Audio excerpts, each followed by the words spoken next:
Hello friends, today I will discuss the comparison between wound rotor, that is also called slip ring induction motor, and the squirrel cage induction motor. And here there are three columns. One is parameter, the other is the wound rotor, the other is squirrel cage motor. First point, starting current. In case of slip ring induction motor, there is a possibility to put the external resistance in the rotor circuit so that the initial current or the starting current can be limited to only to 2 to 3 times the full load current. Whereas in case of squirrel cage induction motor, there is no provision to put the external resistance in the rotor circuit, and the starting current is approximately 5 to 6 times the full load current. Next, starting torque. In the wound rotor, there is possibility to introduce the external resistance in the rotor circuit, and the torque is directly proportional to the R2, that is rotor resistance. So it is possible to get the high starting torque with the help of the wound rotor motor, whereas in case of squirrel cage induction motor, the starting torque is low, as there is no facility to introduce the extra resistance in the rotor circuit. Next, effective rotor resistance R2. In case of the wound rotor motor, it is more, whereas in the case of squirrel cage induction motor, it is less. And heating effect. In case of slip ring induction motor, it is more, whereas in the squirrel cage induction motor, it is less. Pull out torque.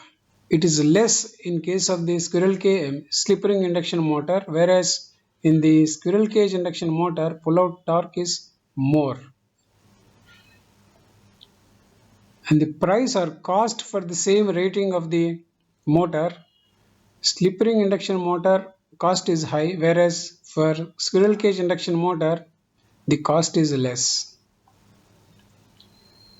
Next to copper loss. In the slip ring induction motor, copper loss is more, whereas in the squirrel cage induction motor, it is less. Next, efficiency. In case of the slip ring induction motor, due to the presence of the external resistance in the rotor circuit, the efficiency is less, whereas in case of the squirrel cage induction motor, due to less resistance, the efficiency is high. And starter. In case of the slip ring induction motor, there is no necessity to use the starter, as there is facility to control the input current by varying the rotor circuit external resistance. Whereas for squirrel cage induction motor, starter is necessary to control the voltage, input voltage.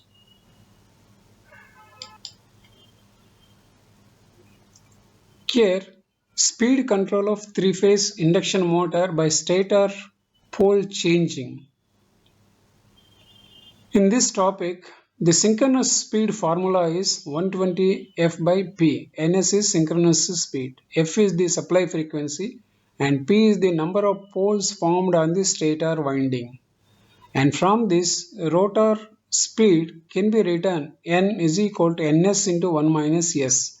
Here S is the slip of the induction motor. So in the earlier classes, it was observed that it is easy to design the winding as per the slots and the number of poles required in a three-phase system. So for a 18-slot 2-pole 3-phase system, the winding can be wound like this. Here there are 3 windings R, Y, B, and the number of slots are 18, and the number of poles formed on the stator are only 2, that is N and S. If the number of poles required are more, say let us say 4 poles are required, in that case So take the winding into two parts. Keep the winding like this. This is 1 and 3 is one group, and 2 and 4 is one group. In the first group, current is passed in the clockwise direction so that the poles formed are north poles. There are two north poles here and here. Whereas the other group, that is 2 and 4 windings, are connected and the current is passed in such a way that the current flowing in the winding is anti-clockwise direction and the poles formed are south poles. That is, 4 poles are formed. So in that case, synchronous speed will become 120 F divided by P. P is 4 and suppose F is 50 Hz. In that case, the synchronous speed will become 1500 RPM. Suppose the number of poles required on the stator are 8. In that case, consecutive pole method is used. In this method, 1 and 3 is one group.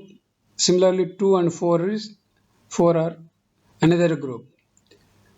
And in this case, the current passing through these coils is clockwise direction. In all the coils, it is clockwise direction. For that current, the poles formed are north poles. 1, 2, 3, 4 poles. And these poles will induce the opposite poles on the surface of the stator. That is south pole here, south pole here, south pole here, south pole here. Totally there are 8 poles. So when there are 8 poles, then the synchronous speed will become only 750 RPM and the speed of the rotor automatically it will be less than the 750 RPM. Whereas in the previous case, the rotor speed should be less than 1500 RPM.